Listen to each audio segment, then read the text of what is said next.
안녕하세요. 50대 지박에 사는 남성입니다. 세상을 살아가면 별별 일을 다 겪게 된다고 합니다. 그러나 저는 이렇게 많이 겪을 줄 몰랐어요. 사람들이 이야기하길 현실에서 참으로 고통스러운 사건들이 많다고 생각했었는데요. 이해하기 어려운 일들, 그리고 억울한 일들이 저에게 일어났단 말이죠. 아직도 생각하면 언제나 화가 납니다. 그런 사건들이 아직도 마음과 머릿속에서 정리가 되지 않고 남아있기 때문입니다. 하지만 당했던 일들만큼만 있던 것은 아닙니다. 기가 막힌 이야기 한번 들어보시겠어요? 불과 얼마 전 있었던 일입니다. 노총각인 저는 50대에 결혼하게 되었어요. 공부는 많이 하지 않았고 일도 없었고 잘난 것도 없고 배운 것도 없었어요. 욕심을 부릴 만큼 특별히 하고 싶은 일도 없었어요. 부모님은 노년까지 쓸 돈도 잘 모아 놓으셨고 동생도 결혼해서 잘 살고 있어요. 저희 집에서 저만 잘 살면 됐었죠. 누구 하나 나한테 잔소리하는 사람도 없고 각자 인생을 살아도 된다는 생각으로 존중해줬어요. 저희 부모님은 좀 쿨하시긴 해요. 그래도 결혼은 했으면 좋겠다고 딱 한마디 하셨습니다. 제가 소박해서 그냥 좋아하는 술과 게임만 있으면 노년까지 잘 살 수 있을 것 같았거든요. 제 주변에 아직 결혼하지 않은 친구도 없어서 혼자 놀기가 조금 심심할 뿐이에요. 그래도 버틸만 했어요. 원래 인생은 혼자 살아가는 거 아니겠어요. 저는 골프장에서 코스 관리를 담당하는 일을 하고 있는데 하루 종일 밖에서 일하는 직군이라 항상 땀에 쩔어 있지요. 업무를 해야 하니 외모에 신경 쓰거나 할 여유도 없고 관심도 없어요. 선크림도 안 바르고 살아서 얼굴이 완전 새까매져서 저희 엄마가 저보고 좀 관리를 하라고 하더라고 해요. 그런데 안 했던 사람이 하려니 번거롭고 귀찮기만 하더라고요. 그래서 별 생각 없어서 그냥 하던 대로 하고 살게 되었고 그저 일을 하기 위해 회사에 가고 일을 하고 집에 갑니다. 그런 마음가짐으로 살고 있었어요. 그런데 그런 여자에게도 핑크빛 달달한 로맨스가 찾아왔어요. 그 당시 새로 들어온 캐디였습니다. 나이가 30대 후반이었는데 정말 10살은 어려 보였어요. 정말 너무너무 예뻤고요. 그런 여자가 저를 좋다고 쫓아다녔어요. 장수 씨, 밖에서 일하시기 힘들겠죠? 요즘 진짜 더워요. 오늘 하루 종일 땀을 얼마나 흘렸는지. 물을 계속 마셔도 갈증이 가시지 않아요. 진짜 더울 거예요. 새로 들어오셨나 봐요? 전에는 어디서 일하셨어요? 이 동네에 사세요? 아니요, 전에는 수도권 북부에서 일했는데요. 저희 엄마가 이쪽에 사시어서 잠시 내려왔어요. 이쪽에서 한번 살아보려고 하는군요. 이 지역이 참 좋아 보이네요. 저는 서울에서 왔는데 일부러 여기로 내려와서 일하고 있어요. 혹시 여기가 고향이신가요? 아니요. 저도 사회인이에요. 여기는 엄마가 있는 곳이라서 나이가 많으시니까 고향이가 그리워서 온 것 같아요. 그래서 일부러 이사 온 거지만 왜인지 여기는 정말 편안하고 좋아요. 엄마랑 함께 살아보려고 해요. 그래도 서울보다는 재미없을 것 같아요. 좀 시골이거든요. 제가 은행 있는 사거리 근처에 살거든요. 그쪽으로 가야 뭐가 있더라고요. 그래서 거기에 집을 샀어요. 어머, 정말요? 제 집도 그쪽이에요. 혹시 마트 옆에 호프집 아시나요? 거기가 제 친구 언니가 하는 곳이에요. 오늘 저녁 거기로 가볼 건데 이따 퇴근하시고 거기서 맥주 한 잔 어때요? 땀을 너무 흘렸으니 갈증이 가시지 않네요. 좋습니다. 저는 7시에 끝나거든요. 퇴근하고 제 차로 이동하시면 되죠. 정문에서 기다릴게요.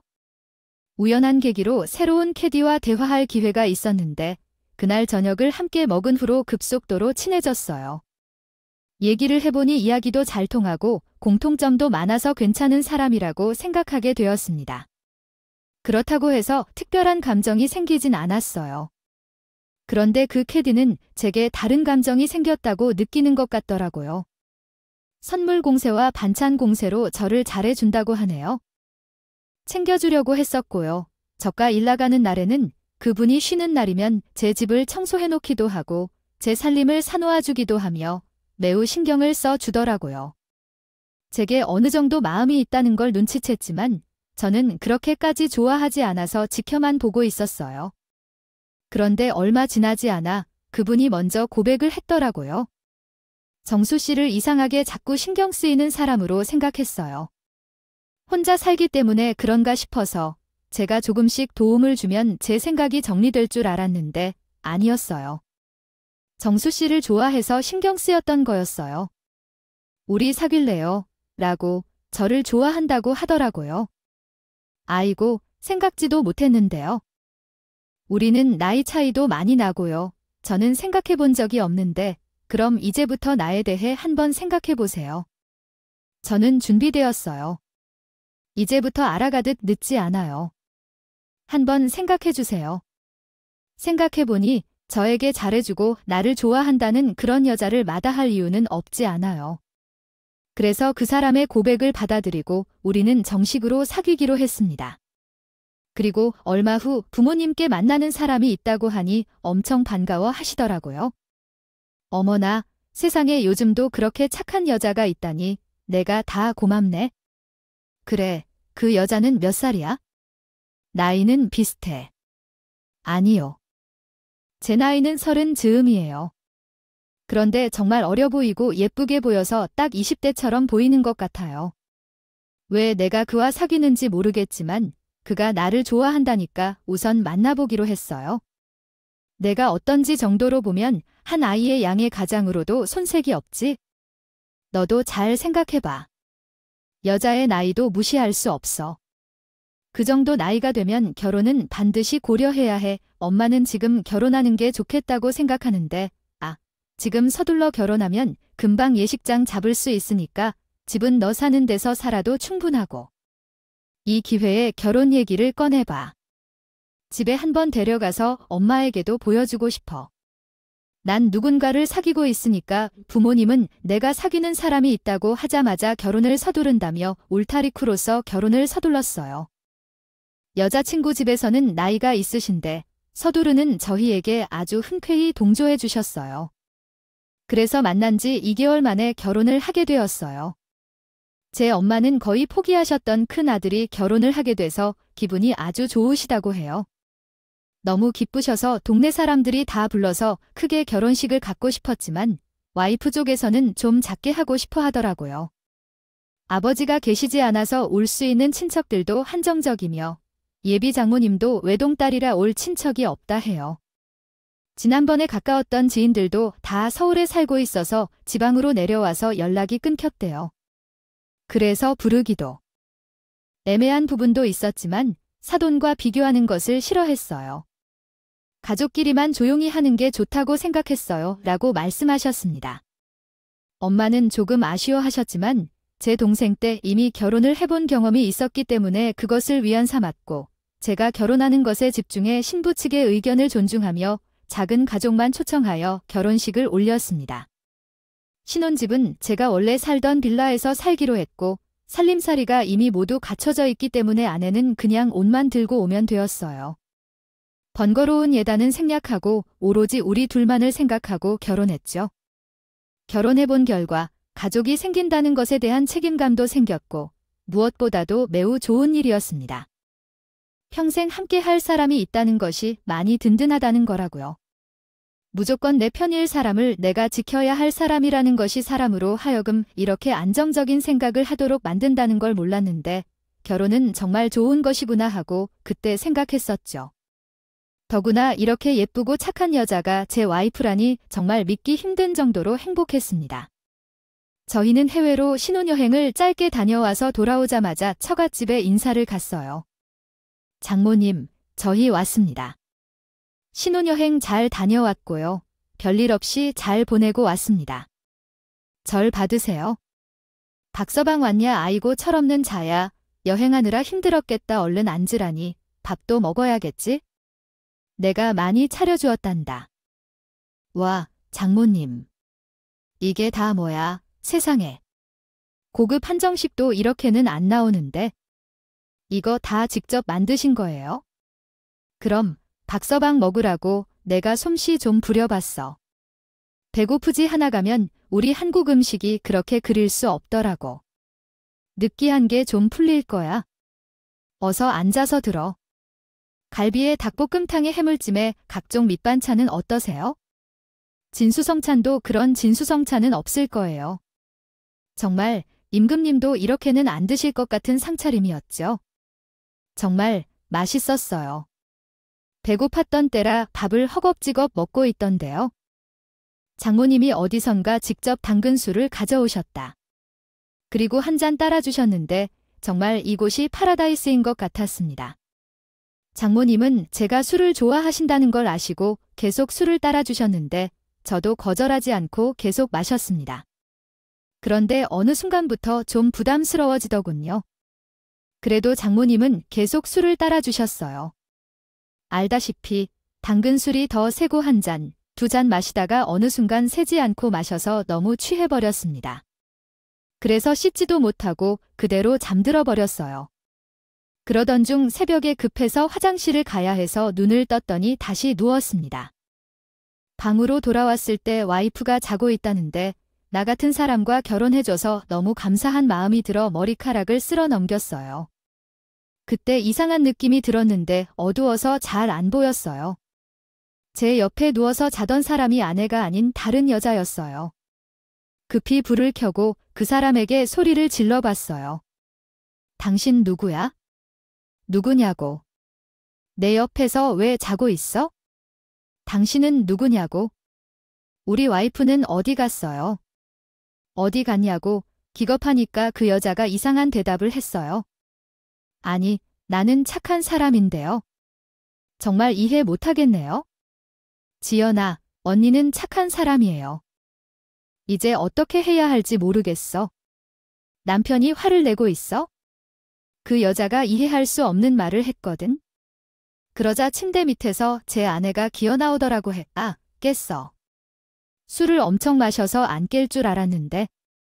아, 더 자야겠어. 너무 피곤해. 걱정 마세요. 우리 친구예요. 언니. 당신이 언니래요? 나한테 언니라고 한 적 없잖아. 이게 무슨 상황인지 정확히 설명을 해야 납득이 됐다. 미안해 오빠. 우리 친척 언니야. 많이 놀랐지? 우리 언니가 정신연령이 좀 낮아서 그랬어. 실망할까 봐 말하지 못했어. 너무 놀란 정도가 아니라 내 마음으론 아주 심장이 옮겼어. 떠논 줄 알았어. 그런데 왜 언니가 내 옆에 누워있는 거야? 그게 우리 언니가 같은 여자인데 연애 경험도 없고 남자랑 얘기한 적도 없고 남자를 만날 수도 없어서 너무 불쌍했어.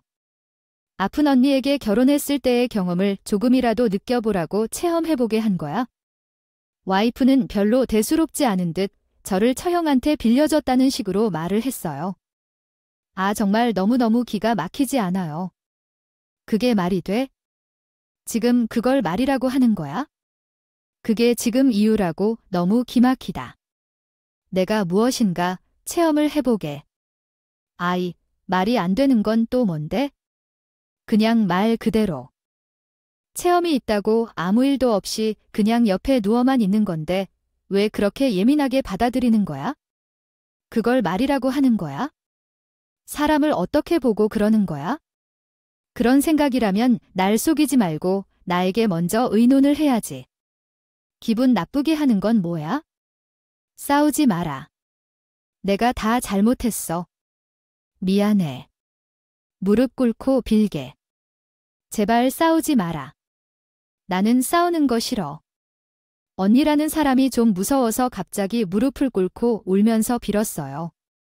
우리의 목소리가 커서 건너방에서 주무시고 계신 장모님도 오셨어요. 아노이, 지금 들킨 거니? 박스방에서 일어나. 술을 마시니 일어날 줄 몰랐는데 벌써 일찍 일어났네. 근데 어째서 그러는 거죠? 장모님의 반응이 더 기이했어요. 장모님도 찬성하셨던 거려. 세 딸들이 제가 속아버릴 줄 알았어요. 아유. 박서방을 속아서 미안하지만 우리 큰딸은 좀 정신이 나아졌지만 외로워하는 모습을 많이 보였어요. 동생이 결혼한다는 소식에 질투를 많이 했어요. 그래서 말인데 넓게 생각하고 큰딸도 입양해줘. 어때요? 장모님, 지금 어떤 얘기를 하시는 거예요? 부모님, 지금 지연이랑 결혼했어요. 처형이랑 결혼한 건 아니에요? 처형이 외롭다면 정당한 절차를 따르는 게 좋겠어요. 밟아서 다른 남자를 찾아보세요. 요즘 결혼 업체도 많은데 거기에 의뢰해 보시면 될 것입니다. 왜 그러시는 거죠? 저 기분 정말 나빠요. 뭘 그렇게 나쁘게 생각해요? 사람은 생각하기 나름이에요. 생각하는 것에 따라서 삶도 바뀐다고요. 우리 애가 비록 정신연령이 낮지만 한번 생각해봐요. 아이 정도면 괜찮지 않아요. 장모님과 와이프는 계속 듣기 거북해하는 저에게 한 이야기에 대해 설득하려 했어요. 그때 느꼈어요. 처갓집 식구들이 정상이 아니라는 것을요. 처형은 정신연령이 낮지만 두 모녀는 미친 사람 같았어요. 계속 장모님이 자꾸 끈질기게 매달리셔서 저는 혼자 제 집으로 가고 싶었습니다. 돌아왔어요. 기분이 정말 나빠서 잠이 도통 오질 않았는데 와이프가 처갓집에서 자고 다음날 집에 왔어요. 집에 와서도 계속 저를 설득하려는 건 아닌 것 같아요.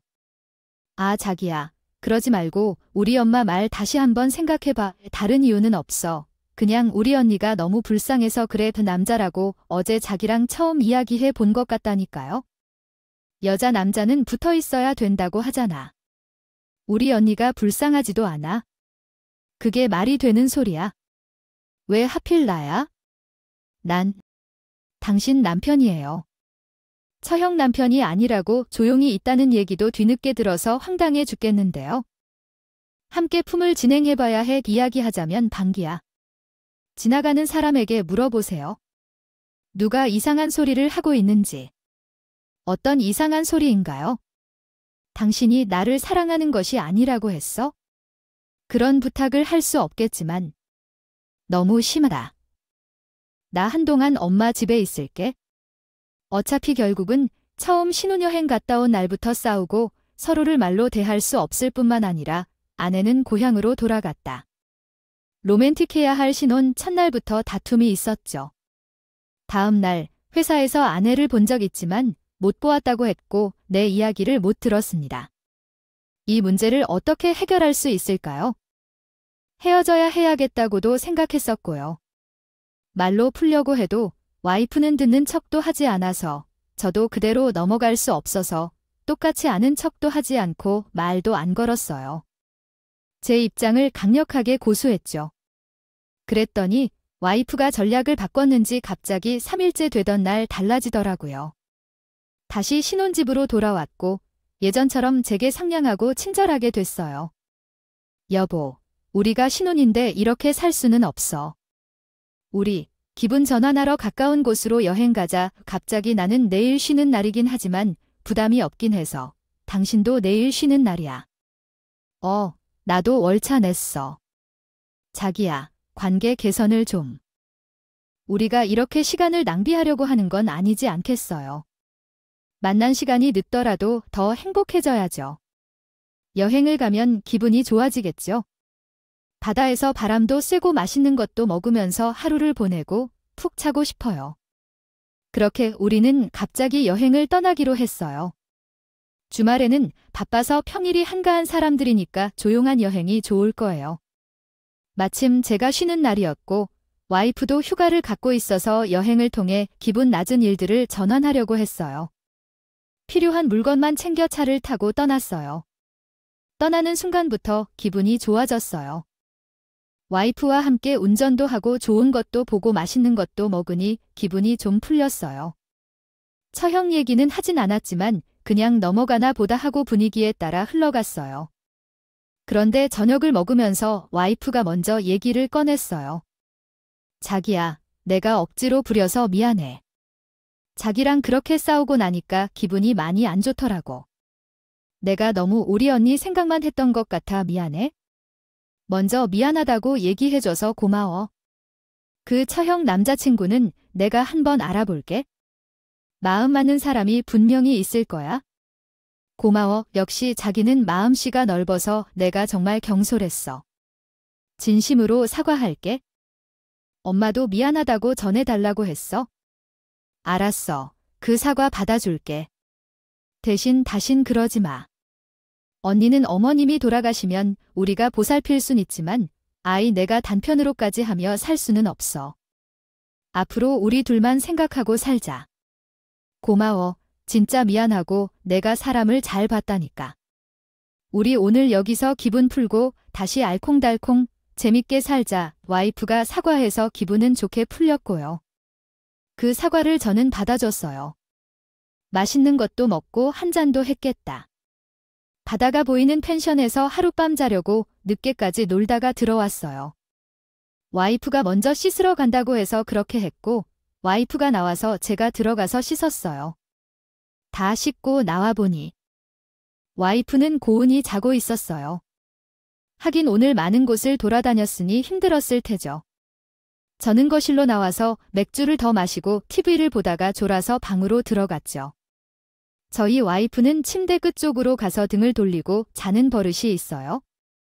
이날도 그렇게 잠을 자서 옆에 천천히 누웠어요. 그리고 저도 피곤해서 그만 자려고 했는데요. 같이 오랜만에 한 침대에 있으니까 쉬는 느낌이 제대로 나더라고요. 그런 기분에 잠시 행복했는데요. 갑자기 낯선 목소리가 나더라고요. 저는 또 다시 놀라서 벌떡 일어났어요. 천천히 누군지 다시 파보니 세상에 또 처형이 있는 게 아니겠어요? 저요. 또 이게 무슨 짓입니까? 왜 여기 있어요, 우리? 지연이는 어디 갔어요? 지안이 차에 있어 제발 받아주세요. 펜션 처음 와봐서 펜션 참 예쁘네요.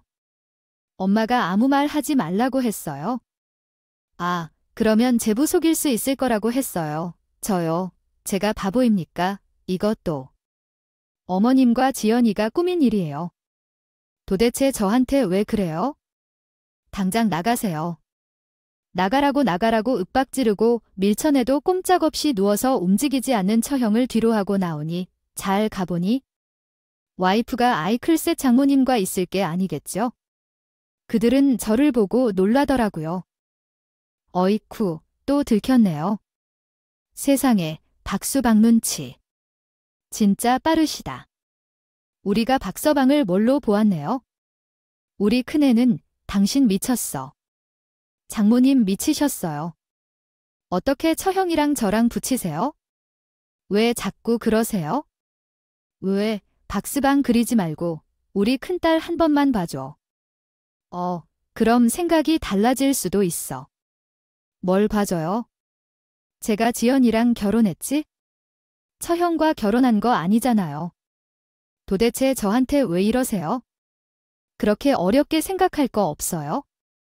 그냥 봉사한다는 생각으로 시작하면 돼. 이 별거 아니라고 하면 별거 아니게 되는 거라고. 저기요, 절대 안 되겠어. 엄마랑 나는 오죽하면 이렇게 되겠어요. 자기만 생각을 고치면 돼. 두 사람이 저를 가스라이팅 하려고. 상황에 따른 적절한 한국어 문법 구조로 다시 작성해 드리겠습니다. 여자인 이야기 했잖아.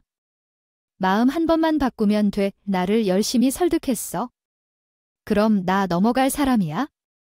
말이 되어야 요청을 들어주는 거야? 이해가 안 가는데도 열심히 설득하려고 하는 거 정말 참을 수가 없었어. 나도 화가 나서 그랬지만 그때는 장모님이기 때문에 잔소리는 하지 않고 차를 타고 짐을 챙겨 집으로 왔어. 그리고 다음 날 목소리가 밝은 와이프가 집으로 들어왔지. 상대적인 교반은 바로 이런 상황이었어. 이제 당신이 나를 어떻게 이렇게 속일 수 있는지 무섭다. 미안하다고 했으면서도 1시간 뒤에는 바로 일을 꾸미는 거야? 당신은 정직한 사람인데 왜 나를 이렇게 평가하는 건가요? 아, 미리 이야기를 안 해드려서 미안해요. 하지만 이런 식으로 화를 낼 필요가 없는데요. 내 엄마도 있는데 이런 식으로 책임을 떠넘기고 당신까지 과도한 행동을 하고 있잖아요. 왜 저한테만 그렇게 하는 건가요? 죄를 범한 걸 생각도 안 하고 지금 자신의 엄마한테 무례했다고 하는 건 너무합니다. 내가 그날 알아듣게 말씀을 드렸다고 생각하는데도 같은 말을 연발하려고 하니 듣지 않겠다면 그냥 말하세요. 계속해서 똑같은 대화를 하면 제 입만 아파하고 제 스트레스만 쌓이기 때문에 말을 이어가기 어려울 거예요. 하지만 이것을 알고 계셔야 합니다. 당신이 다시 이런 일을 저지르면 그때는 이혼을 요청하겠다는 거예요. 잠깐만요. 왜 이런 말을 하는 걸까요? 이런 때가 그런 때야? 일어나, 미안해. 정말 미안해. 그러려고 했던 게 아니었는데 내가 한 번만 부탁하니까 어쩔 수 없었어. 정말 미안해. 다신 그러지 않을게. 너 또 말만 그럴 거 알잖아. 우리의 신뢰가 깨졌어. 나는 너와 같은 방에서 자면 안 돼. 생각해보니 우리 신혼여행 이후로 같은 방에서 잘 자본 적도 없네. 정말 무서워. 너도 장모님도 뭘 생각하겠어? 내가 다 말했으니 괜찮아. 앞으로는 너와 같은 방에 있을 일 없어. 이혼은 뭐야? 혼인신고도 안 한데 그냥 헤어지면 돼. 알았어. 그럼 이제 쓸모 없어졌으니 그냥 헤어지자. 정말 재수가 없어. 이혼이라는 초강수를 받았더니 와이프가 정신을 차리겠다고 생각했었는데 세상에 먼저 헤어지자고 하더니 게다가 제게 헤어지는 게 뭐 별거 아니라는 듯이 말하기도 했어. 한동안은 제게 쫓아다니며 좋다고 했는데 별로 크게 신경을 쓰지 않는 듯한 헤어지자는 태도에 충격을 받았어. 그리고 나는 쓸모가 없어졌다는데 그때부터 뭔가 이상한 느낌이 들었어. 내 기분은 이상하게 나빠지고 뭔가 찜찜한 느낌이 들더라고. 아침부터 그렇게 싸운 뒤 출근을 했어. 전처는 출근을 안 했는지 못 봤어. 한참을 하고 돌아와 보니 전처는 마음을 벌써 정리해 나가는지 이미 짐을 싸서 집을 떠났더군요.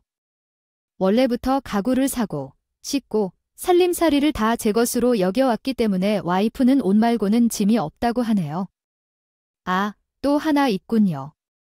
결혼할 때 사온 커피 머신을 들고 가더라고요. 이것을 토대로 진행하니 알던 사람이 맞는지 의심스러운 느낌이군요. 그런데 뒤늦게 생각해보니 전처와 결혼하고 생활하기까지 3개월이 조금 안 걸렸다는 걸 깨닫네요.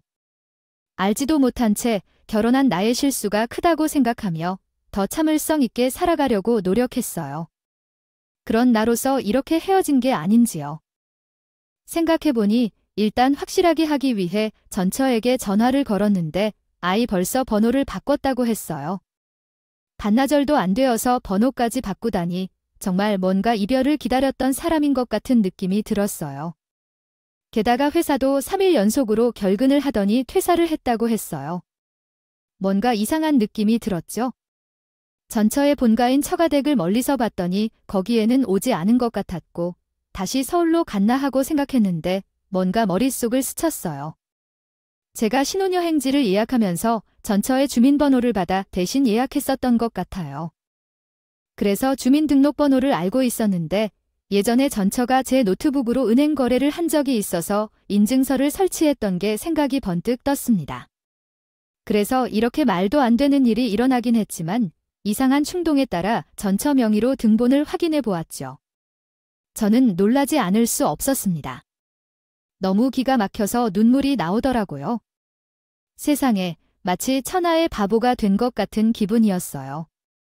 전처의 주민등록번호로 등본을 확인해 보니 제가 알고 있던 그 사람은 바로 결혼 생활을 하고 있던 사람이었고 아이가 2명이나 있었습니다.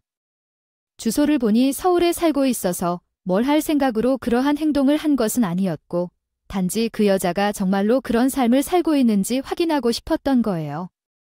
그래서요. 다음 날 반차를 쓰고 오후에 등본에 적힌 집 쪽으로 가보니 전처가 아이들과 놀이터에서 놀고 있는 것을 보았습니다. 그때 마침 퇴근 시간이어서 남성이 될 것 같은 사람인 줄 알았는데 맑음이라는 사람이 정장을 입고 아이들 쪽으로 가서 인사하고 안아주고 그 후 전처와 아이들과 함께 다정하게 집으로 들어가는 것을 목격했습니다. 이 상황이 너무 혼란스러웠고 어떻게 이렇게 속아서 납득할 수 있는지 의문이 들었으며 저를 왜 속였는지 궁금했습니다. 결혼한 사람이 왜 나를 속여서 결혼까지 한 것인지 궁금했는데 제가 그 이유를 듣고 나서야 납득이 될 것 같았습니다. 이에 대한 설명을 듣고 있는 것이 용서할지 복수할지 결정하는데 중요하다고 생각했습니다. 그래서 일단은 그 사람과 대화를 나누어 봐야겠다고 결심했는데 그렇게 대화를 나누니 둘째가 유치원생이라는 것을 알게 되었습니다. 아침에 일찍 일어나 아이를 유치원으로 데려다주기 위한 시간을 맞추려고 했습니다. 남편이 출근하는 것을 보고 큰 아이를 학교로 데려다주고 난 후 약 9시쯤 둘째 딸과 함께 집을 나왔습니다. 아이의 손을 잡고 행복한 표정으로 등원시켜주는 모습을 보며 다시 한번 화가 나더라고요. 마음을 다잡고 행복한 얼굴로 변장한 그 여자는 사람 같지 않았어요. 아이가 유치원 버스를 타고 떠난 후 그 여자의 손목을 잡았습니다. 지연아, 오랜만이야. 우리 얘기할 게 많을 것 같은데 어디 가서 얘기 좀 하자. 어머, 당신 여기 어때서 알았어? 저기 조용한 카페가 있으니까 거기로 가서 얘기하자. 아파트 입구에서 나올 때 뻔뻔하게 기다리던 전철은 사람들이 보지 않게 주변을 응시하며 두리번거렸다. 얼굴을 가리고서 카페로 빠르게 들어갔고 우리는 서로 마주 앉아 이야기를 나누었다. 나의 얼굴이 결혼했을 때보다 더 좋아 보인다고 하더라. 이런 곳에 왜 왔어? 어떤 계획이 있었던 거야? 이혼하자고 했었잖아. 그러니까 그런 일이 일어날 줄 알았지? 그래서 우리는 알아야지. 왜 찾아왔어? 날 보고 당황할 줄 알았으니까 고의로 왔어. 우리는 짧은 시간 동안 부부로 살았으니 많은 것을 알고 있어. 당신의 친정, 주민번호, 그리고 인증서까지 내 노트북에 저장돼 있었어. 이런 것은 쉽게 알아낼 수 있었지? 그러니까. 그래서 당신이 하고 싶은 것은 뭐야? 아이를 가지고 싶은 거야? 뭐야, 다 알려고거 아니야? 이제 와서 뭘 할 수 있는데? 다 정말 몰랐어. 너 결혼을 했었고 애도 있는데 내 가족은 단란하게 잘 사는 것 같은데 나한테 뭐 한 거야? 그래, 미안. 오빠를 좀 이용해서 우리 언니랑 결혼시키려고 했어? 그런데 오빠가 안 넘어왔잖아. 그러니까 그냥 좀 넘어오지? 50 먹은 늙은이가 뭐가 그리 크고 해? 그럼 처음부터 얘기를 하자면 언니 어떠냐고. 내가 아니라 내 언니를 들어야지. 사람 죽이고 갖고 놀면 재밌냐? 거의 다 넘어왔다고 생각했는데 당신이 우리 언니랑 이어지지 않으니까 한나도 K에게 많은 차질이 생겼어. 그건 내 사정이고 그러니 나는 너 때문에 피해를 본 게 얼마나 되는데 나를 속여서 차질 입은 당신, 계획을 왜 나한테 징징거려? 노총각 주제에 내가 같이 사라진다고 하면 고맙다고 시키면 시키는 대로 하지는 못할 망정 뭐 피해. 웃기시네. 당신이 피해본 게 뭐가 있어? 아, 이런 식으로 나오시겠다. 지은 죄는 생각도 안 하고 나를 자꾸 이렇게 무시하겠다고. 그래, 이렇게 나오는 게 마음도 편하다. 아, 원래 이런 캐릭터였구나. 나는 말로 끝내지 않아. 법으로 싸워보자. 내가 피해본 게 있는지 없는지 법으로 가려보자고. 나 당신을 고소할 거야. 법을 이야기하는 그때서야 그 여자는 사태의 심각성을 느꼈어요. 빌게라고요. 아, 미안해. 법이라니 미안해. 잘못했어. 정말 미안해. 이렇게 빌게 제발. 구수만 하지 말아줘. 부탁이야. 그래, 원하면 그 합의금 줄게. 얼마든지 원하는 대로 다 줄게요. 말하는 대로 줄게 제발. 구소만은 제발. 전 갑자기 이 복수전의 키를 잡은 것 같은 느낌이 들었어요. 고소를 무서워하는 저 와이프. 고소가 왜 무서울까요? 가족들이 알까봐 무섭던 거죠. 저는 복수의 컬러를 들었습니다. 내가 제일 무서워하는 건 고소구나. 지금 가족들이 알게 될까 봐 어쩌지 나는. 그렇게 너무나 너그럽지 못해. 그러니까 열심히 감추려고 해봐. 그것이 가능할까? 나는 최선을 다할 테니까. 정말 미안해. 제발 고소만 하지 말아줘. 부탁이야. 내가 잘못했어. 이렇게 빌게. 그리고 사실 나는 그 여자를 좋아했어. 근데 우리 엄마가 연희한테 넘기라 했어. 다 올 엄마 탓이야. 나는 아무 잘못도 없어. 증거를 보여줄 수도 있어? 내가 그 여자를 좋아했다는 증거를. 나아가 만약 사기치려 했다면 진작에 이랬어야지. 사람이 죄를 지었다면 죄값을 받아야 하는 거야. 그건 내 둘째 아이도 할 거야. 그렇게 살지 마, 정말. 추잡해서 미안하다고 우는 그 여자를 뒤로 하고. 저는 변호사 사무실에 바로 가서 고소를 진행했습니다. 변호사에게는 그동안 있었던 일들을 말하자 그들이 아주 기뻐하더라고요. 자기도 여태까지 맡았던 사건들 중에서도 최고라며 얼마나 상심이 덜었을지 위로해줬어요. 사기죄는 기본이고 혼인 여부를 속이고 거짓말로 상대를 꼬아내서 교제를 한 것이기 때문에 그것으로도 불법으로 인정되어 손해배상 청구가 가능하다고 하더라고요. 술을 더 마시게 해서 심신을 약하게 만들고 이를 꾸민 거라 더 죄질이 안 좋다고 합니다. 제가 전처에게 고소한다는 의사를 밝혀서 으름장을 내놓고 다시 집으로 돌아왔더니 이전 장모님이 저희 집 앞으로 오셨다고 해요. 어떻게 일이 왔는지요? 만약에 지연이와 이야기하려고 오신 거라면 그냥 가십시오. 더 이상 제가 할 얘기도 없고 그쪽도 한통속이라는 건 저도 잘 알거든요. 그래서 말을 곱게 하려고 해도 나을 것 같진 않습니다. 기분 나빠하면 싫으니까 그냥 가십시오. 자네는 해도 너무해. 솔직히 말하자면 별 볼 일 없는 자네를 너무하게 예쁘게 생각하는 우리 딸이 왜 호감 가질까요? 고소를 해야겠어요. 한 번만 봐달란 말씀하시라고. 그리고 우리 지연이와 헤어졌으니까 우리 큰딸이랑 사귀어 보는 건 어떨까요? 우리 큰딸이 자네에게 호감 있다고 하더라고요. 우리 큰딸도 정신적인 면을 제외하면 얼굴이나 몸매도 훌륭하잖아요. 저기, 지금 이야기한 내용은 녹음을 남겼습니다. 집안이 다 미친 것 같아요. 딸들을 그렇게 키우지 마시고 남들에게 폐를 끼치지도 말아주세요. 아시겠죠? 제가 무시당한 발언에 대해 모욕죄로 고소할 수도 있습니다. 제가 지금 고소 과정을 진행할 겁니다. 그쪽도 고소당하고 싶지 않다면 그만 돌아가 주세요. 다시는 찾아오지 말아주시고 아셨어요. 저를 신경 쓰게 만드는 것을 아주 가볍게 여기고 계획적으로 처음부터 다가왔으며 정신적으로 모자란 큰딸과 저를 엮기 위한 모녀의 쇼였습니다. 결혼까지 그려서 쟤를 속여놓은 것이에요. 화가 나서 이를 견딜 수가 없었어요. 이대로는요. 도저히 제 정신으로 살 수 없을 것 같아서 더 일을 크게 키우려고 합니다.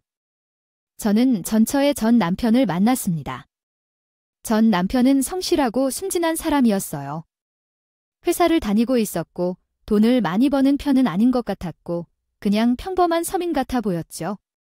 아무것도 모르는 순진무구한 남자한테 이런 말이 얼마나 충격적으로 틀릴지 걱정이 되었지만 안 할 수도 없는 이야기이기 때문에 제 이야기를 조심스럽게 이어나갔습니다.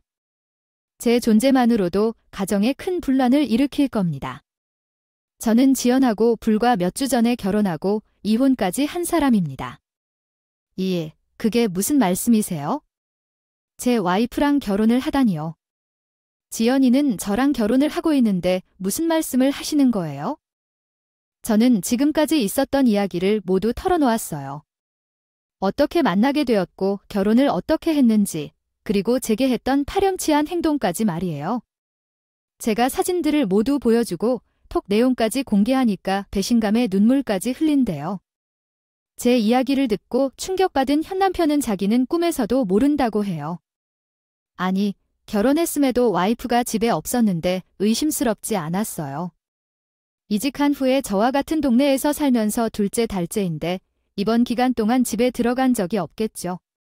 게다가 저와 신혼여행을 떠났을 때는 일주일 동안 집에 없었는데 왜 그땐 의심하지 않았죠? 와이프가 집안 골프장으로 파견되어 주말에만 집에 왔는데 그래서 그런가 싶었어요. 사실은 제가 와이프의 직업 특성을 잘 모르기 때문이었던 거죠. 게다가 업무로 해외 출장을 간다는 말 때문에 그런 줄로 알았습니다. 그동안 집안을 헌신하던 분인데 그런 결정을 내릴 줄은 몰랐습니다. 이렇게 그냥 넘어갈 수 없어요. 그 여자에 대해 고소할 것이고 꼭 죗값을 치르게 하고 싶습니다. 당신도 속고 계신 것 같아서 말씀드리는 거예요. 아이들이 너무 어려서 엄마가 한 행동에 충격을 받을까봐 미리 말씀드린 거예요. 충격적인 일이기는 하지만 당신의 입장도 이해가 됩니다. 속아서 결혼한 것이니 그냥은 넘어갈 수 없겠죠. 그냥 원하시는 대로 하시고요. 그 모든 충격은 저가 감당하겠습니다. 우리 가족은 제가 알아서 처리하겠습니다. 먼저 알려주셔서 감사하긴 하지만 다신 보지 않았으면 합니다. 먼저 일어나겠습니다. 그날 현 남편은 집으로 돌아가서 엄청 싸웠는지 전처는 새벽에 술을 마시고 전화했었더라고요. 고래고래 소리치며 욕을 하면서 이 아이 미친놈아, 너 때문에 내 인생까지 망쳤어. 어떻게 할 거야? 내 인생 어떻게 할 거냐고 빌었었죠. 제발 고소만은 하지 말아달라고 했는데 남편한테 말해 내 인생 어떡할 거야? 내가 내 인생을 망친 거지? 왜 나는 이렇게 뒤에서 속여놓고 너는 잘 살려고 했어? 누가 누구의 인생을 망쳤는지, 누가 일을 꾸몄는지. 너희 뭐냐?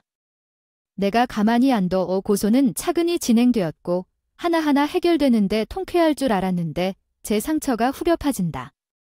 왜 이렇게 나발 같았는지 생각이 나고 너무 한심해서 여러 차례 울었습니다. 뒤늦게 부모님께서 제 이야기를 듣고 웃으셨어요. 제가 행복하길 바라서 결혼해서 서둘러 한 것인데 역시 사람은 오래 보아야 한다고 하셨어요. 지난날 결혼을 서둘러 한 것이 부모님도 한스러워 하셨어요. 제가 아픈 것보다 다친 것보다 부모님이 더 마음이 아파하시니까 그게 더 어려우셨겠죠? 앞으로 제가 잘 되는 모습을 보여드리면서 보답하려고 합니다. 결국 전처는 제가 고소한 모든 분야에서 불법 혐의가 인정되어 죗값을 치르게 되었고 손해배상도 대금을 받았다고 합니다.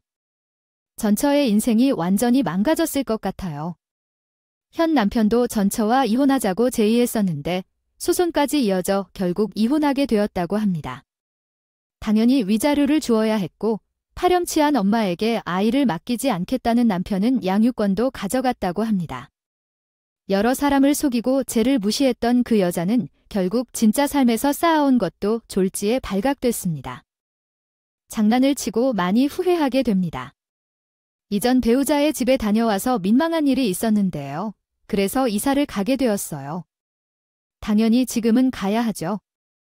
어떻게 얼굴을 보고 살 수 있겠어요? 지금은 그 가족들을 보지 않아서 마음이 시원해요. 짧은 결혼 생활 동안 많은 것을 배웠습니다. 정말 많은 교훈을 얻었어요. 사람을 쉽게 믿었던 것, 모든 일에는 순서가 있고 죄를 저지르면 언젠가 벌을 받는다는 인과응보도요. 아직도 때때로 그때 악몽이 떠올라 괴로울 때가 있는데요. 제 자신의 행복만 생각하며 살려고 마인드를 조절하고 있어요. 한번 큰 문제를 겪은 적이 있어서 그런지 모든 일에 조심스러워지는 부분이 있는데 그런 부분을 깨뜨리며 살아야겠죠. 잘 살기 위해 노력할 거예요. 인생을 많이 살았다고 생각했지만 나이가 50이 되어도 이런 일을 당할 줄은 정말 몰랐어요. 제 이야기가 참 바보 같고 답답하게 느껴질 수도 있을 텐데요. 저도 왜 그렇게 행동했고 왜 이런 일을 당했는지에 대해 같은 마음으로 느끼고 있습니다. 교훈 삼아 잘 살면 되겠죠. 그동안 제 이야기를 들어주셔서 감사합니다. 아직도 날씨가 많이 더운데요. 시원한 하루 보내시길 바라며 추후에 좋은 소식이 있으면 또 글을 남기겠습니다. 감사합니다.